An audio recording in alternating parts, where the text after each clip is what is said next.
Boa noite a todos. Na aula de hoje a gente vai começar a falar sobre intervalo de confiança, o que é, para que serve, quando deve ser utilizado na epidemiologia. Bem, o que é o intervalo de confiança? O intervalo de confiança é um intervalo de valores ao qual uma média pertence. Então, nessa exemplificação aqui do slide, eu tenho o valor médio, que se encontra aqui bem ao centro, e a gente tem valores abaixo do valor médio e valores acima do valor médio. Tá? Então, se eu calcular, por exemplo, a média de teor de ferro no sangue, a gente vai ter um valor médio com base em vários dados que são observados. E algumas pessoas vão apresentar um valor de ferro no sangue menor e outros um valor maior do que a média apresentada. Então, a média ela não representa todos os indivíduos, é um valor absoluto que serve para representar, mas ela não abrange todos os indivíduos. O que é um intervalo de confiança? Então, vamos considerar que aqui eu tenho 100% dos dados. O intervalo de confiança vai ser um limite que eu vou estabelecer para um limite inferior e um superior ao qual represente esse valor médio, tá? É uma forma de eu pegar uma maior amplitude da representação do valor médio, levando em consideração a variância do dado devido ao acaso. Que aquele valor poderia ser um pouco maior, poderia ser um pouco menor em função do acaso. Antes de falar do intervalo de confiança e como ele é calculado, a gente precisa aprender alguns conceitos dentro da estatística. O primeiro conceito é a amostragem aleatória. A gente vai utilizar o intervalo de confiança para calcular o limite superior e inferior de uma média, sempre de uma amostra aleatória. Então, o que é uma amostra aleatória? Eu tenho uma população, a população corresponde ao total de todos os indivíduos. Então, a população de alta floresta são todos os indivíduos que habitam a alta floresta. Se eu pegar alguns indivíduos de forma aleatória, eu vou ter uma amostragem aleatória da população de alta floresta. E como é que eu faço essa amostragem de forma aleatória? Como, por exemplo, um sorteio. Eu tenho uma numeração para cada indivíduo, vou sortear alguns números e vou fazer a amostragem, a análise naqueles indivíduos que foram sorteados, tá? Então, o que é uma amostra aleatória? Cada membro da população tem a mesma chance de ser incluído na amostra. Quando eu faço sorteio, eu não estou escolhendo por raça, por gênero, por preferência, por amizade, tá? Então, foi devido ao acaso. Não tem nenhum motivo para a determinação de quem vai ser amostrado, tá? Então, a amostra aleatória é quando a escolha, digamos assim, quando não há escolha, mas a determinação dos indivíduos que vão ser amostrados é de forma aleatória.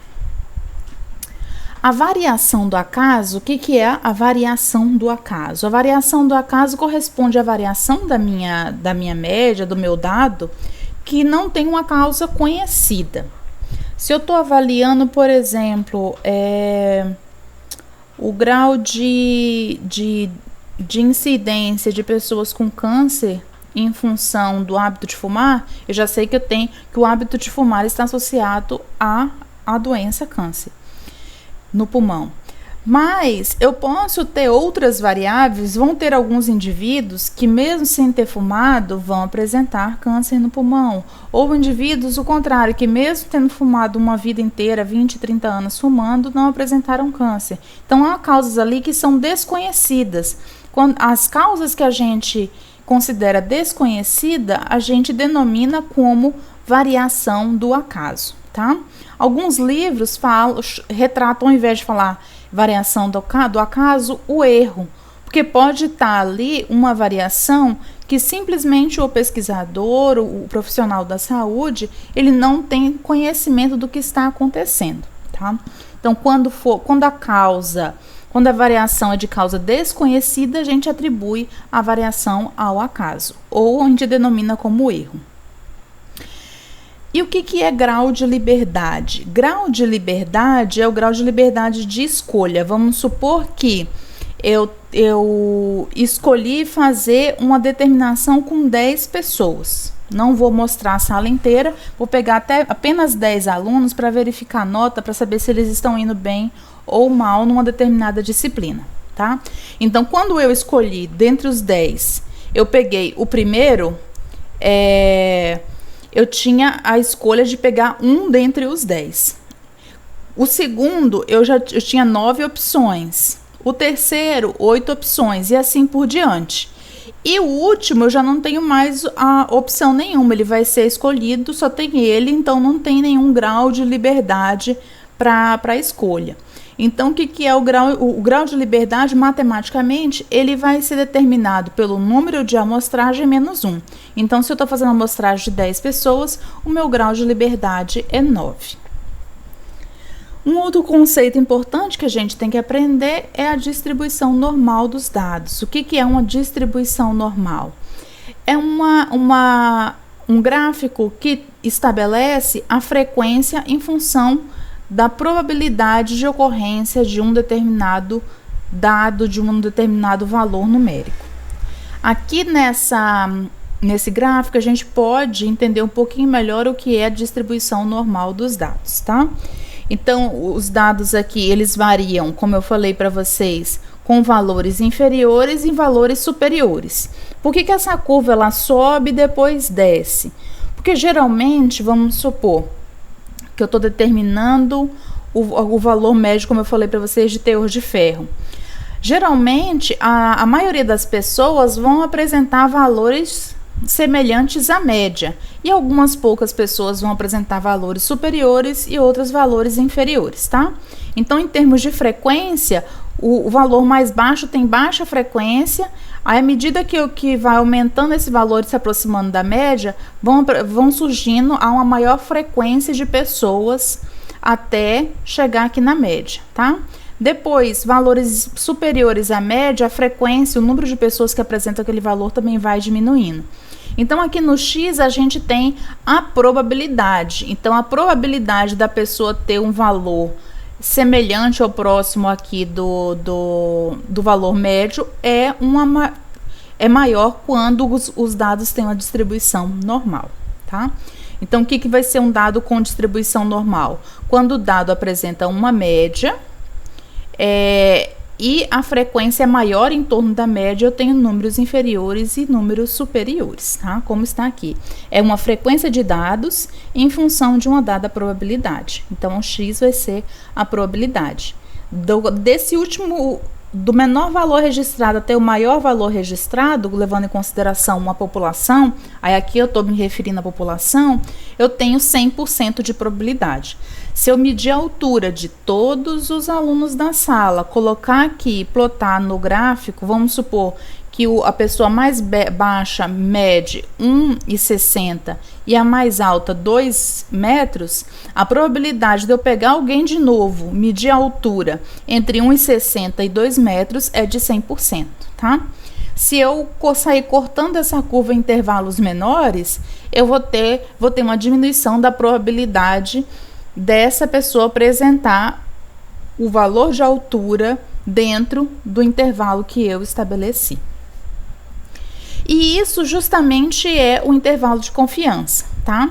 Então, o intervalo de confiança, ele parte do pressuposto da distribuição normal, que eu tenho um valor aqui médio e eu tenho uma maior frequência de indivíduos próximos à média. E à medida que vai diminuindo, aumentando o valor, eu tenho a menor probabilidade ou uma menor chance de estar próximo aqui da média, tá?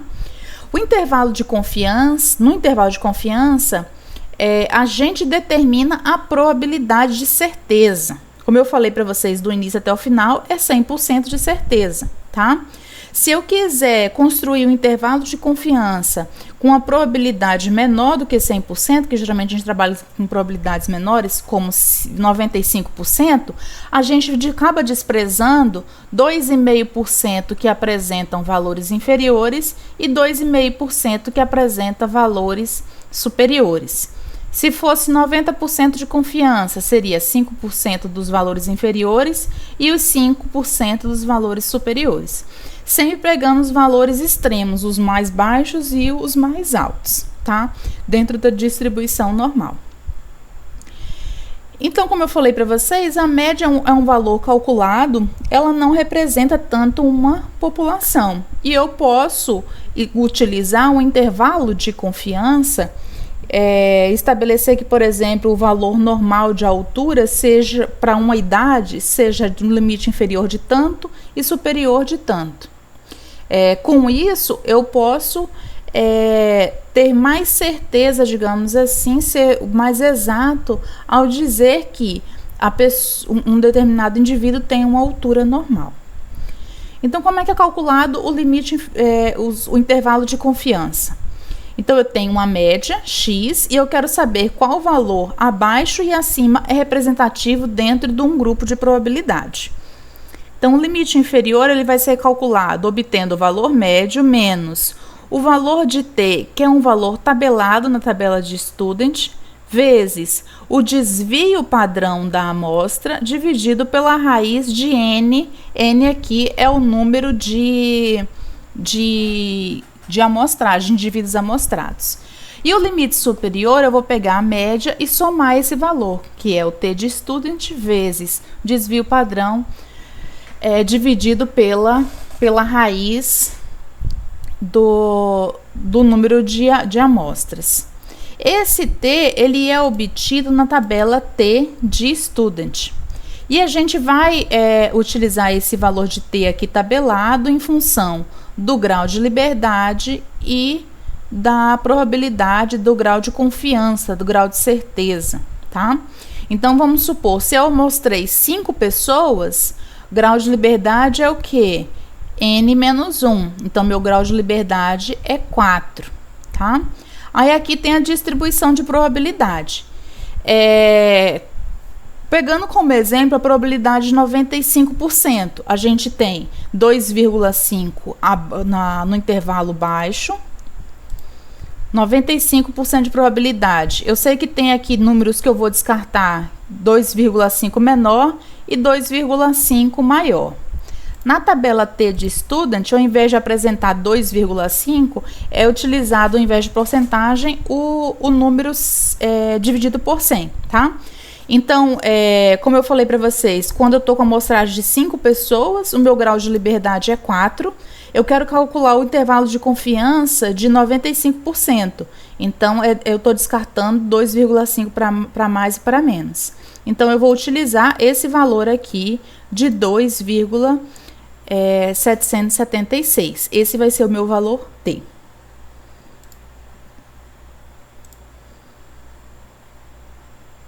Pegando aqui um exemplo, então, para a gente conseguir visualizar melhor como é calculado o intervalo de confiança, tá? Então, um suplemento vitamínico está sendo testado quanto à sua capacidade de fornecer zinco para 26 pacientes com deficiência. Então, foram tomados 26 pacientes, todos têm deficiência de zinco, alguns em nível maior ou menor, isso não foi medido, então essa variação é devido ao acaso, tá? Esses pacientes, vamos supor que de 100 pessoas com deficiência que o hospital atende, apenas 26 vão ser testados. Então, a determinação desses 26 pacientes tem que ser sorteado de forma aleatória, tá? E esse suplemento ainda não é comercializado. Querem saber se esse suplemento vitamínico à base de zinco, ele tem uma boa absorção pelo organismo e ele consegue corrigir a deficiência de zinco. Então, após a utilização do suplemento por um mês, foi determinado o teor de zinco no sangue e observou-se que, em média, os pacientes apresentavam um valor de 80 microgramas por decilitro de zinco. O desvio padrão da amostra foi de 5 microgramas por decilitro de sangue. Então, o que vocês têm que responder? Qual que é o intervalo de confiança com 95% de probabilidade da média? Qual é esse valor médio? Calculando o intervalo de confiança com 95%, qual seria o valor de limite superior e inferior? E eu quero saber também, com base no valor de referência, se esse suplemento ele serve, então, para ser utilizado na correção da deficiência de zinco, tá? Então, vamos lá. Então, a gente tem que determinar qual é o meu N, quantos indivíduos foram amostrados? 26, ok? Qual é o meu grau de liberdade? Meu grau de liberdade é igual o valor de N menos 1, 25, ok? O meu desvio padrão, dado aqui pelos cálculos, foi de 5 microgramas por decilitro. E a minha média X foi de 80 decilitros, tá? Então, a gente tem que calcular o quê? O limite inferior e também o limite superior, ok? Para calcular tanto o limite inferior como o limite superior, a gente tem que saber qual é o valor de T de student. A gente vai ter que utilizar a tabela. Para saber o T de student, a gente vai utilizar as informações de probabilidade, 95%, e os graus de liberdade, né? Que a gente sabe que é 25, tá? Então, se a probabilidade é de 95%, nós vamos despesar 2,5% de cada lado da média calculada, tá? Então, a gente tem aqui a nossa probabilidade de 95, 2,5 para cá vai ser descartado, 2,5 para cá vai ser descartado na hora de calcular o intervalo de confiança, ok? Então, a gente tem uma curva binomial, então tem um descarte de 2,5 e 2,5. Então, qual vai ser o valor de T? Nós temos, então, que o grau de liberdade é 25, o que é correto? Aqui, 25. E essa coluna aqui é a que corresponde a 95% de probabilidade. Ela está desprezando, como eu falei para vocês, aqui multiplicando por 100, 2,5 para cada lado. Então, o nosso valor de T vai ser 2,06.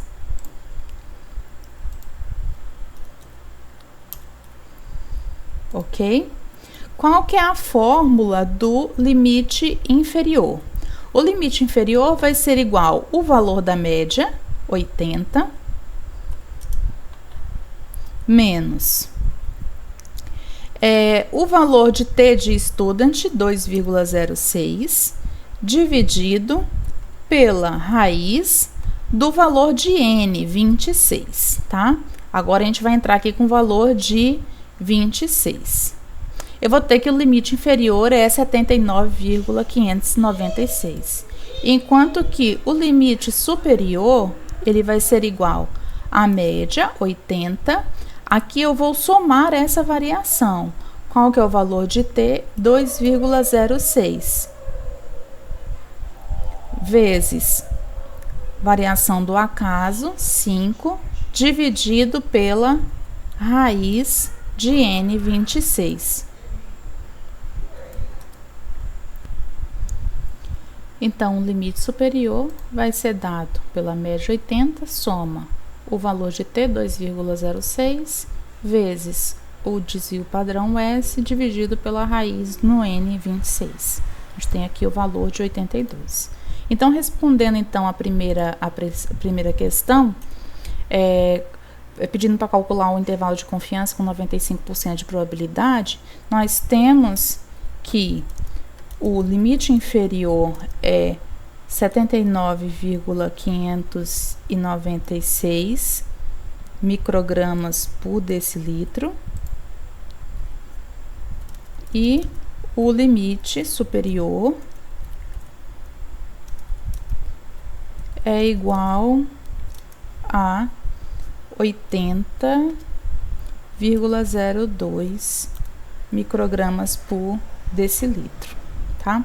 Então, considerando o 95% de probabilidade, o suplemento, após a utilização do suplemento, as pessoas, 95% das pessoas que utilizarem o suplemento vão apresentar um valor de zinco no sangue de 79,596 microgramas por decilitros e o superior de 80,02 microgramas por decilitro.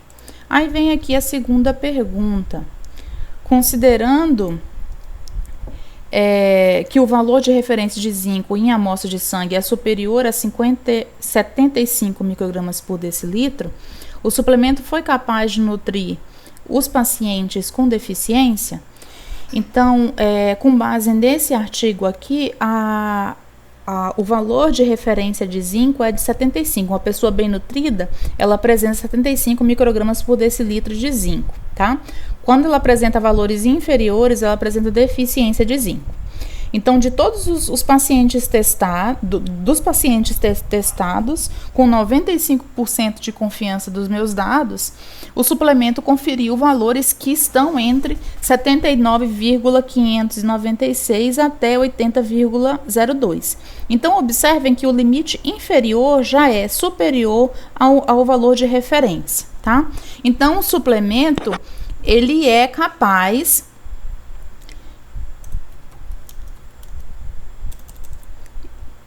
Sim, é capaz de nutrir os pacientes, pois o limite inferior é maior que o valor de referência. Ok?